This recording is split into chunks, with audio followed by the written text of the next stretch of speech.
Alright, before the People's Mirror, we put the statements of the fourth president of Kenya and the party leader of Jubilee Party, Honorable Uhuru Kenyatta, who has now warned his party's Secretary General, Honorable Jeremiah Kioni, to shy away from abusing leaders. So, if you are joining the People's Mirror KE for the first time, please just hit the subscribe button. We are a small channel, but we are growing steadily, that is affiliated to the Civic Lens KE main channel, and this is the reporting ambit of the Civic Lens KE that reports to you the occurrences in the Kenyan political scene as they occur. So let's go back to this story that has happened this evening. Statements are reaching the Civic Lens that Uhuru Kenyatta has now warned Jeremiah Kioni to shy away from abusing leaders.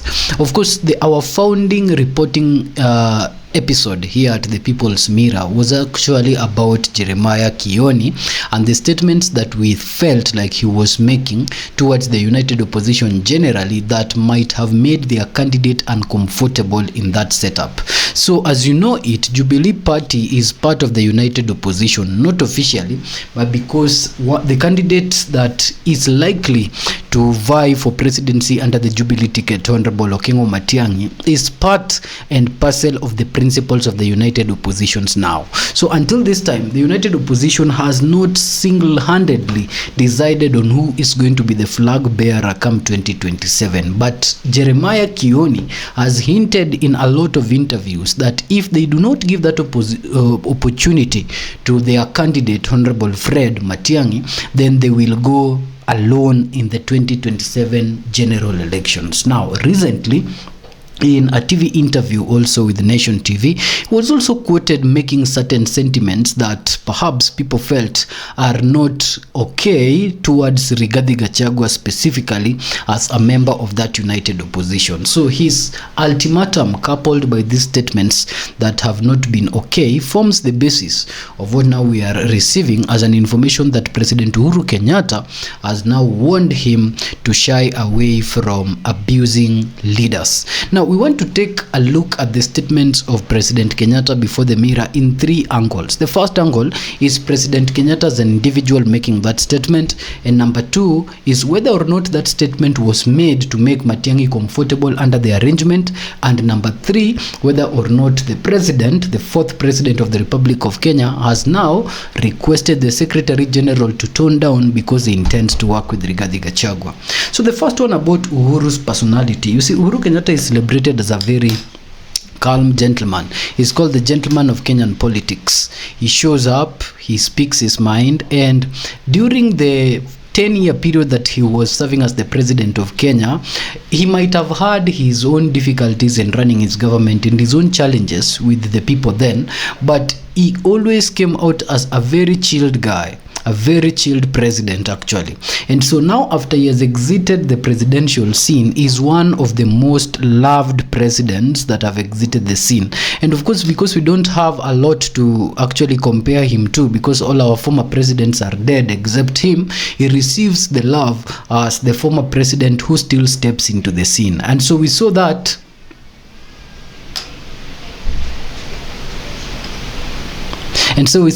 with the Kangoka Jaramogi and the burial in Opoda Farm and Kasarani, and we have seen it with every other place that Uhuru Kenyatta steps into.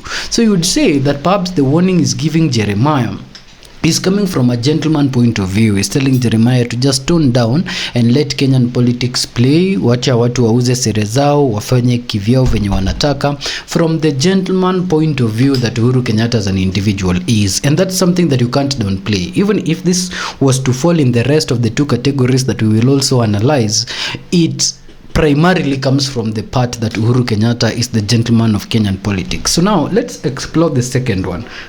The second reason why this statement could have been made to Jeremiah Kioni. Could it have been made to make Matiang'i comfortable within the arrangement? Because this is also another possibility. You see, Jubilee Party right now does not have a Kikuyu candidate for the presidential seat. Their candidate for the presidential seat is Honorable Fred Okengo Matiang'i. And so Fred Okengo Matiang'i sits as a co-principal within the United Opposition. So if the party that he comes from, the Jubilee Party, which also is not a kingpin of, and also is not a party that comes from the backyard of his community, so the primary support that he depends on to get the voters of the Jubilee people is actually playing clean politics and having goodwill. So if he was to sit, or if he's sitting as a co-principal in the United Opposition team of principals, and then the party that he comes from keeps attacking other members of the United Opposition, then it's actually playing bad for Matiang'i himself within that optics. And we were just discussing a while ago that he has been missing even in certain previous meetings. Perhaps it's gotten to the point where now his other colleagues within the United Opposition was finding it hard to trust him because of how his party consistently keeps attacking certain individuals. So you could say that President Uhuru Kenyatta is issuing this warning from that lenses, where he's saying that if Matiang'i is actually sitting in the United Opposition and we keep attacking the United Opposition, then we are not only doing bad for ourselves, we are doing bad for the United Opposition at large that Jubilee is part of. And that's a possibility. It could purely come from the point that Uhuru feels like there is no need to attack the cohort that is hosting Matiang'i right now if they want to front Matiang'i as the presidential candidate for his party come 2027. Logical. Then there is the third possibility. The possibility that perhaps this statement has been made because Uhuru has considered and wants to work with Rigathi Gachagua. This is another possibility you can't downplay, for the reason being that the person that Jeremiah Kioni has been attacking in his media tour has specifically been Rigathi Gachagua. It's never been Martha or Kalonzo or Eugene Wamalwa or Justin Muturi or any other member of the or a co-principal of the United Opposition other than Rigathi Gachagua. And so this statement is being made by President Ruto as the party leader and asking the Secretary General to stop talking about leaders. We could take maybe the leader's tag and just say perhaps he was addressing Jeremiah to stop attacking a leader. And a leader in that context would be Rigathi Gachagua. So why would Ruto defend the interest of Rigathi Gachagua within the Jubilee Party? A lot of reasons. The first, you see, DCP and Jubilee shares one backyard, being the Mount Kenya region. If the Mount Kenya is supposed to come out strong in the 2027 election, then they ought to speak the same voice. And so this gives Jubilee and UDA an opportunity to work together to solidify the mountain. And you see, the effect of this is that they will put to rest all these other 12 parties that hail from the mountain region, and they will bring a front of two very strong parties, one old, one new, one having served or provided a president for a period of 2 terms, one entering the scene with a former vice president who has served in this term. They will be consolidating the most recent votes from the Mount Kenya region, and they will be forming a formidable force to come with it to the table of 2027 together with. So that's a possibility. Another possibility is perhaps Ruto is the common enemy. Now Rigathi Gachagua and Uhuru Kenyatta wants to come together to oust Ruto.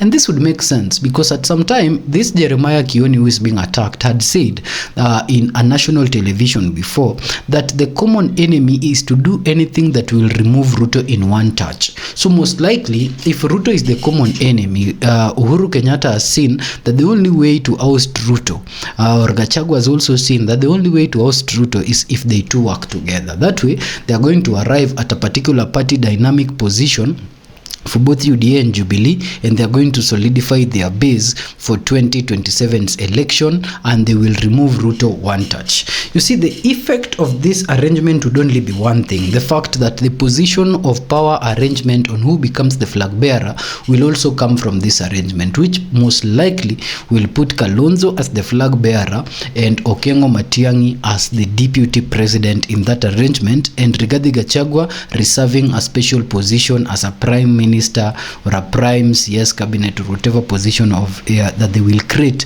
within that particular government. It is most likely that if they consolidate Jubilee and UDA in the mountain region and then they consolidate the eastern region, then they are going to give Ruto a headache come 2027. Or the fourth one, this could be a response to what Ruto said as a jest recently that now that Raila is dead, no one can face him in the 2027 elections. Perhaps now, Uhuru Kenyatta and Rigathi Gachagua, who really don't hate each other, the only hate that existed between them is that Uhuru's land was attacked by individuals that alleged they were sent by Gachagua. But Gachagua has since really explained that no one would attack the president's land without the information being given to the current president through the National Intelligence Service. So there's really no beef between these two. They can actually work together, and this warning that is being given to Jeremiah Kioni is most likely to meet all these three requirements. The first, to portray Uhuru Kenyatta as the gentleman of Kenyan politics. The second, to ensure that Matiang'i is comfortable within the arrangements of the core principles of the united opposition. And the third, if Ruto is the common enemy, to consolidate Mount Kenya and to ensure that Ruto goes home one touch. Or the fourth, to show Ruto that such a jest cannot be made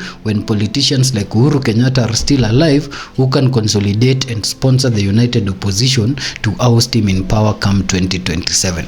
That is the mirror of the statements that have been made by the fourth president of the Republic of Kenya and the Jubilee Party leader, Honorable Uhuru Kenyatta.